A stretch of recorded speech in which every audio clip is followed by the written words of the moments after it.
sommes ce soir avec un homme de Dieu, le prophète Joachim Kessé, sacrificateur aussi de l'Éternel. Nous voudrions vous dire merci et puis profiter de ce moment pour vous dire que nous sommes très heureux que vous ayez permis cette rencontre. Nous voudrions échanger avec vous sur un thème qui est un thème assez important quand même pour le chrétien. L'imposition des mains, quel impact sur la vie du chrétien? Déjà, quel est le regard que vous pouvez faire par rapport à ce thème? Tout d'abord, je tiens à remercier également la direction des chrétiens pour l'honneur qu'ils nous fait de venir dans nos locaux pour cette interview à la gloire de Dieu et bien sûr pour l'avancement donc de la connaissance dans le milieu chrétien. Alors, pour revenir à votre question, l'imposition des mains est une pratique biblique qui ne date même pas du Nouveau Testament, qui date de l'Ancien Testament. Depuis nos pères, dans les Écritures, surtout lorsqu'on lit l'histoire de Moïse dans son ministère avec l'introduction du culte, la consécration des serviteurs de Dieu à l'époque, qui étaient les sacrificateurs et les lévites. Nous voyons que c'était un acte qui était un acte sacré, voilà, qui était donc observé pour mettre à part des gens pour le ministère, mettre à part même des choses pour le sacrifice. C'est-à-dire que lorsqu'on devait sacrifier un animal, on devait lui imposer les mains. Et cet acte-là disait que on transférait donc à l'animal les péchés pour que ensuite l'animal soit sacrifié. Donc dans le Nouveau Testament également, le Seigneur Jésus et les apôtres, nous les voyons à plusieurs reprises imposer des mains aux gens. Donc l'imposition des mains est une pratique très répandue dans les Écritures. D'accord.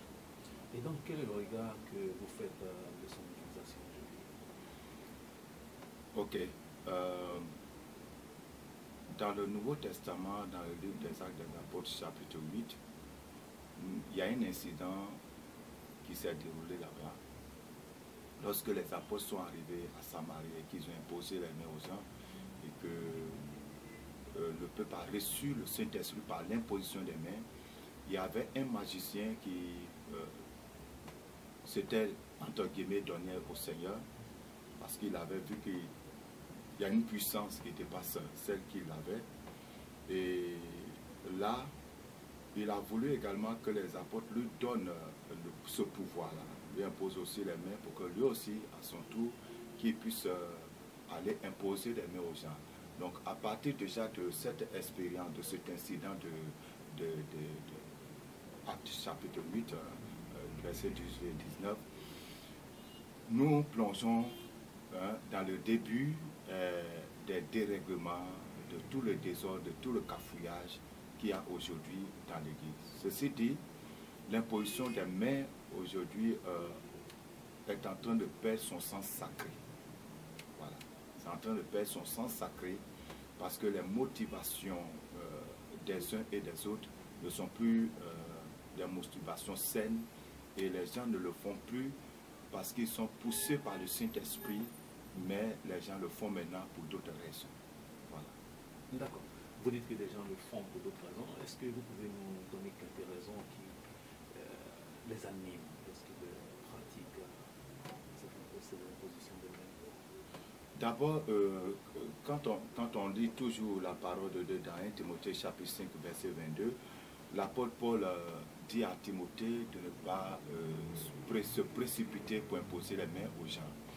Ce qui veut dire que avant d'imposer les mains à quelqu'un, que tu sois pasteur, un prophète ou qui que ce soit, un simple chrétien, avant d'imposer la main à une personne, il faut te laisser conduire par le Saint-Esprit. C'est ce que cela sous-entend. Il faut te laisser conduire par le Saint-Esprit parce que c'est un acte sacré, c'est un acte spirituel.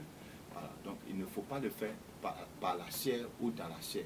Et non, ni pour satisfaire aussi la chair. Alors,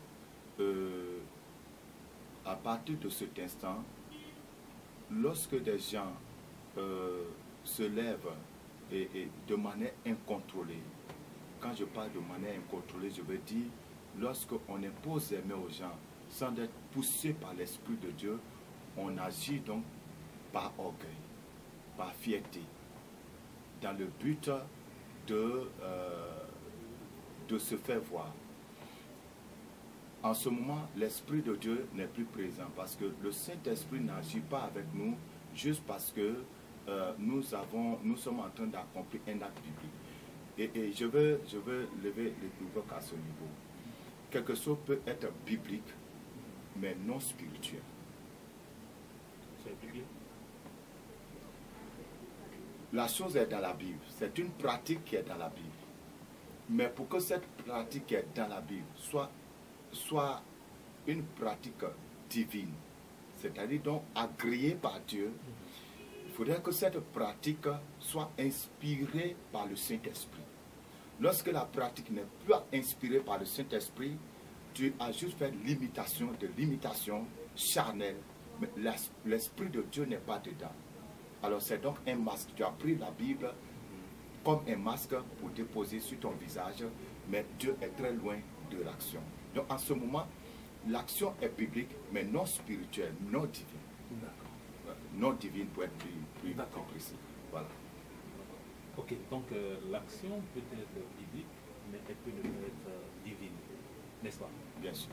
Et dans ce cas, pensez-vous que ce geste peut avoir des conséquences sur la vie des fidèles?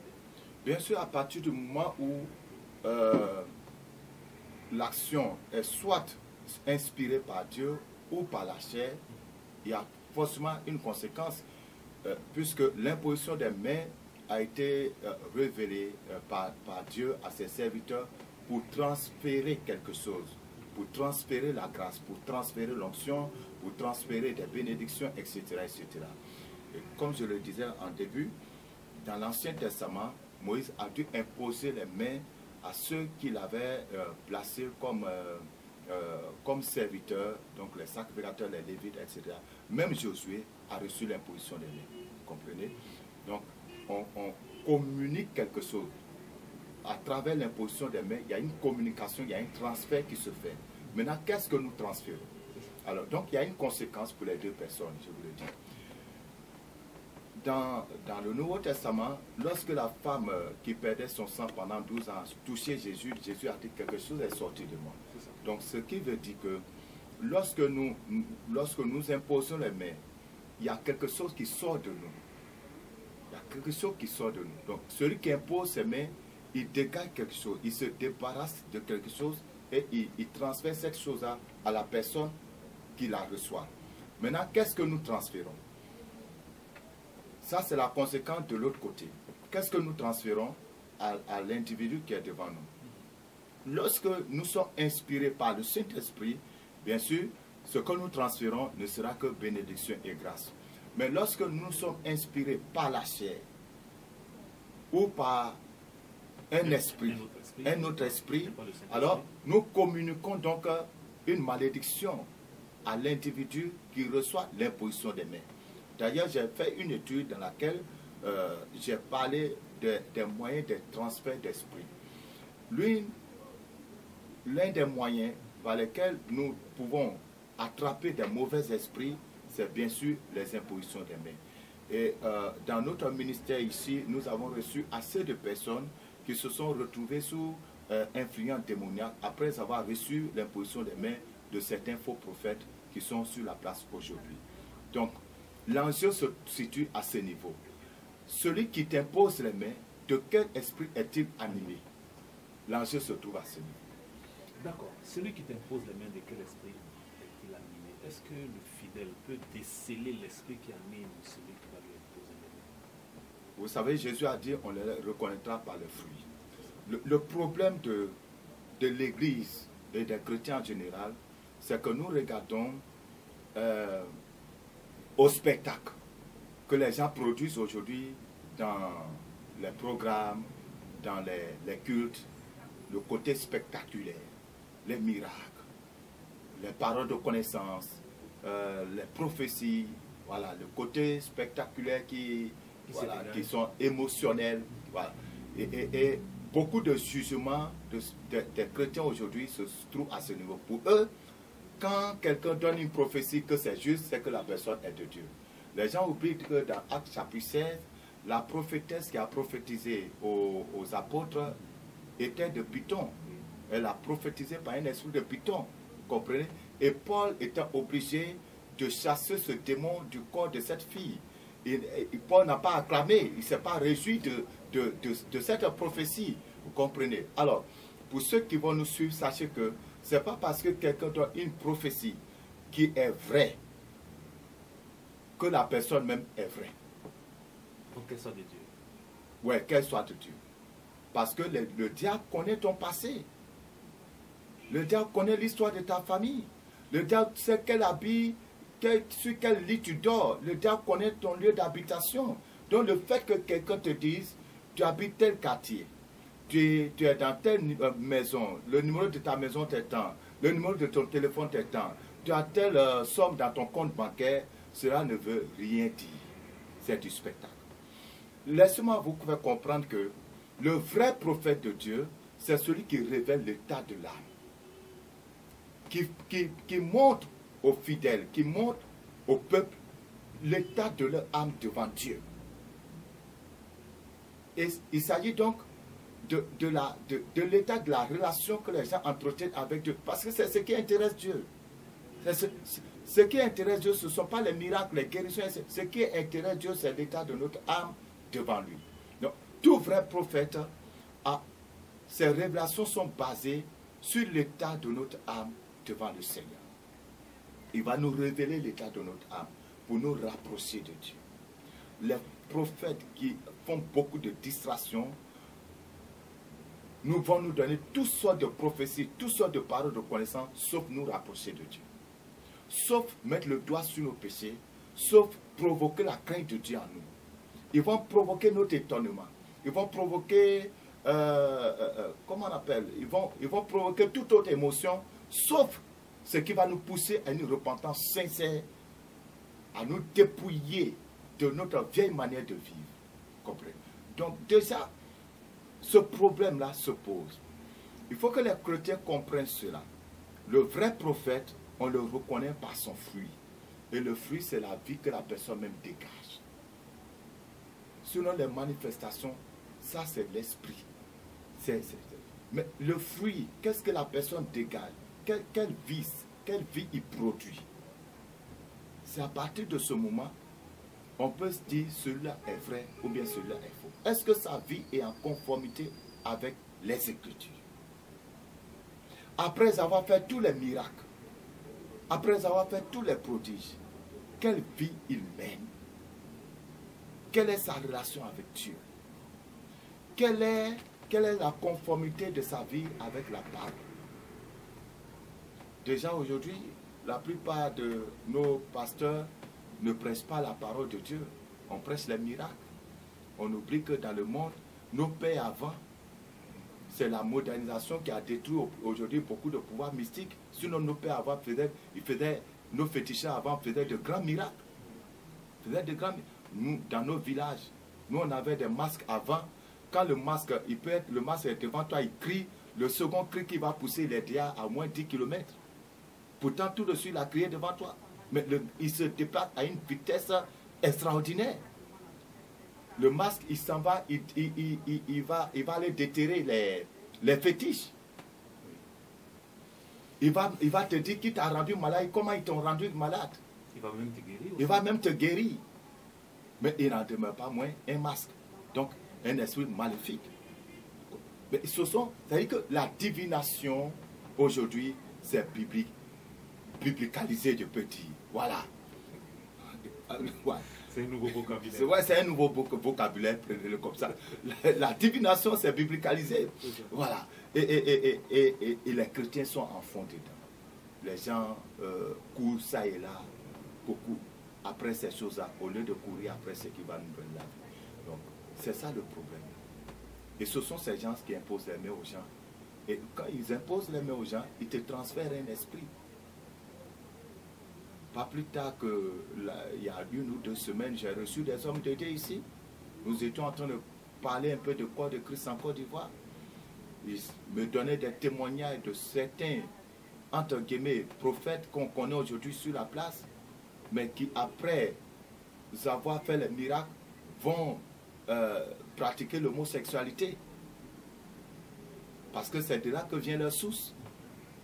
Il y a aujourd'hui des gens qui travaillent avec le pouvoir du python.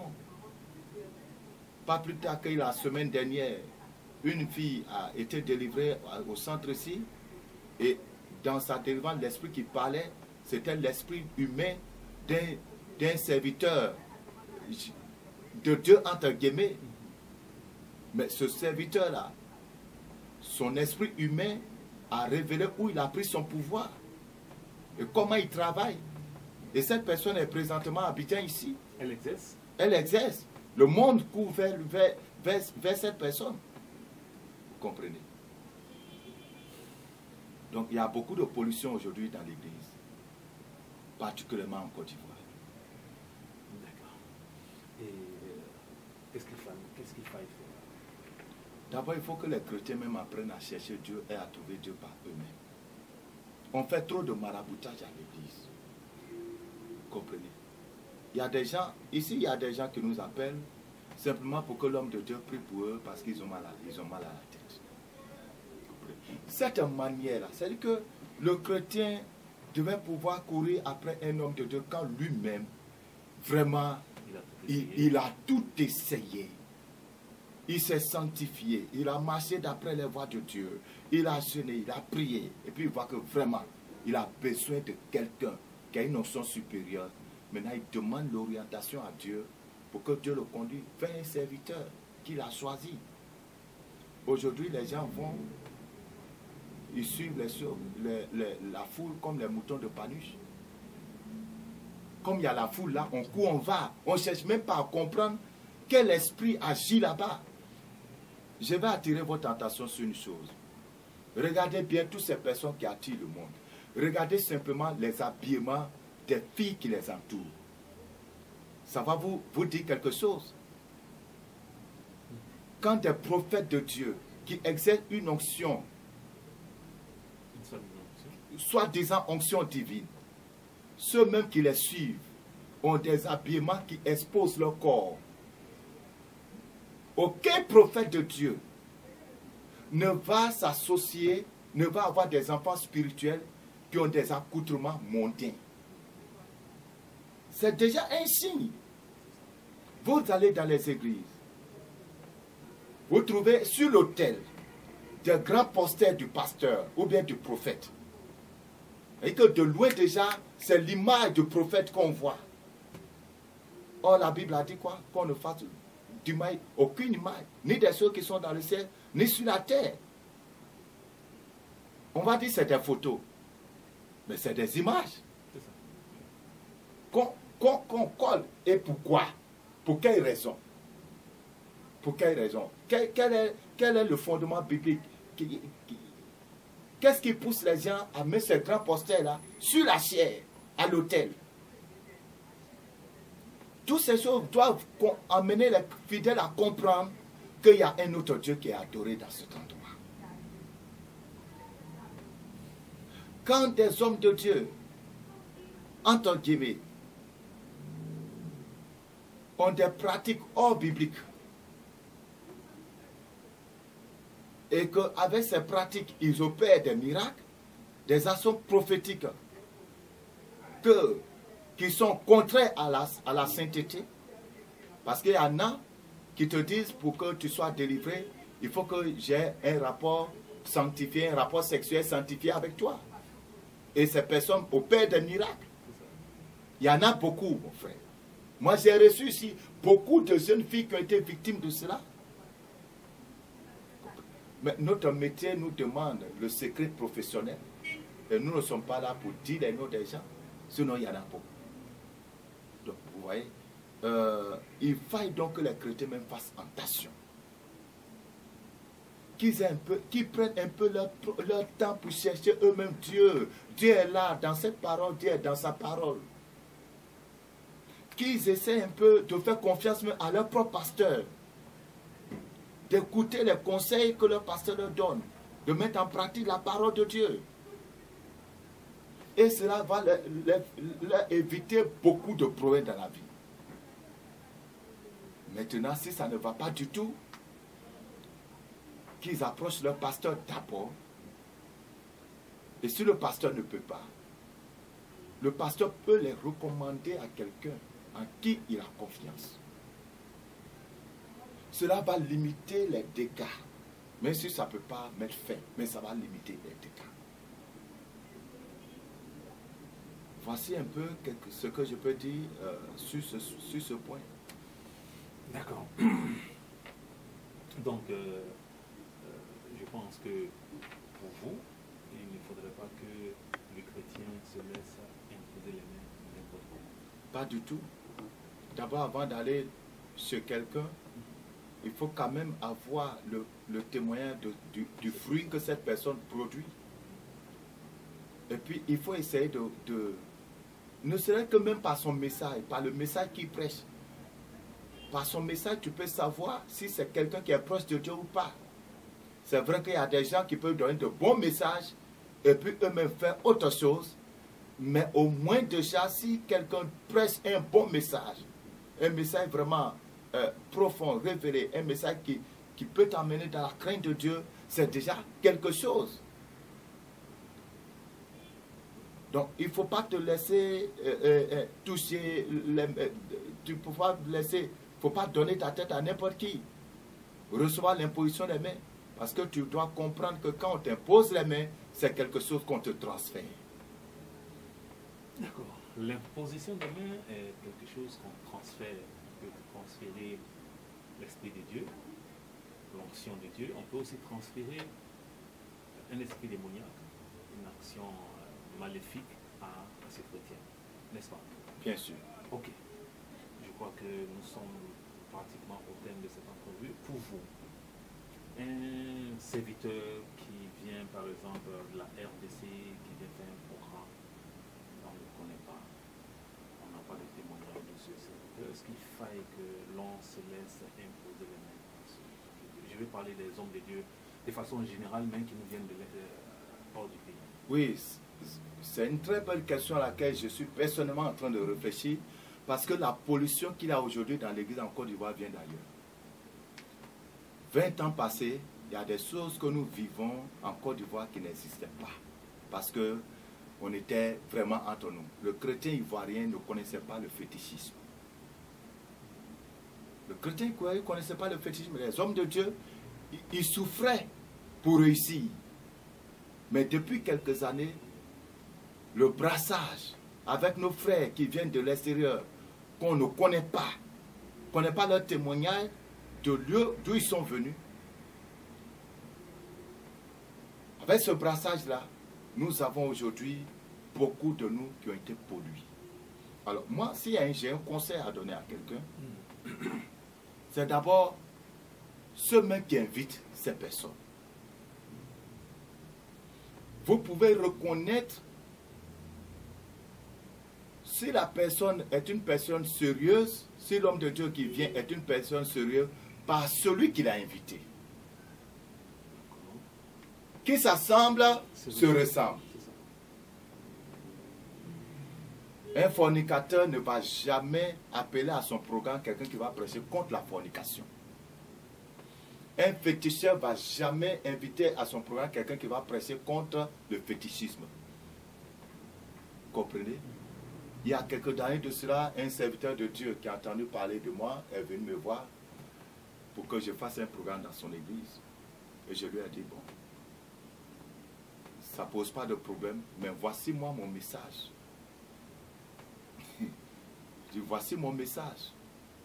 La sanctification, la crainte de Dieu, la consécration. si tu peux accepter ce type de message, on pourra faire le programme. Il m'a dit, ok, j'ai compris, je reviens. Jusqu'à ce jour, il n'est pas revenu. Ça fait plusieurs années, on ne s'est plus vu, il n'a plus jamais appelé. Mais je n'entends faire des programmes avec d'autres personnes. Et plus tard, j'ai appris ce qui se passe dans son église. Les filles se promènent presque nues. Les filles vont à l'église. Dès qu'elles sont assises, on voit à l'intérieur, entre leurs jambes. Un prophète, je vous en prie. Un prophète. Vous comprenez? Donc, quelqu'un qui est dans le fétichisme ne va jamais inviter une personne qui va prêcher contre le fétichisme.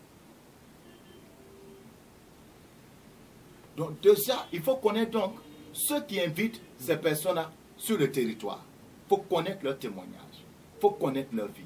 Ça peut nous aider à filtrer un peu les personnes vers qui on s'en va. D'accord. Nous sommes pratiquement au thème, donc, comme je le disais tantôt. Qu'est-ce qu'on peut retenir? Ce qu'on peut retenir, il y a juste deux choses. Premièrement, l'imposition des mains est un acte sacré révélé par Dieu, pratiqué par Moïse, par les sacrificateurs, par les prophètes et par les apôtres et le Seigneur Jésus dans le Nouveau Testament. Donc ce n'est pas un acte qu'il faut condamner, ce n'est pas un acte qu'il faut rejeter, ce n'est pas un acte qu'il faut mépriser, parce que c'est quelque chose qui est différent.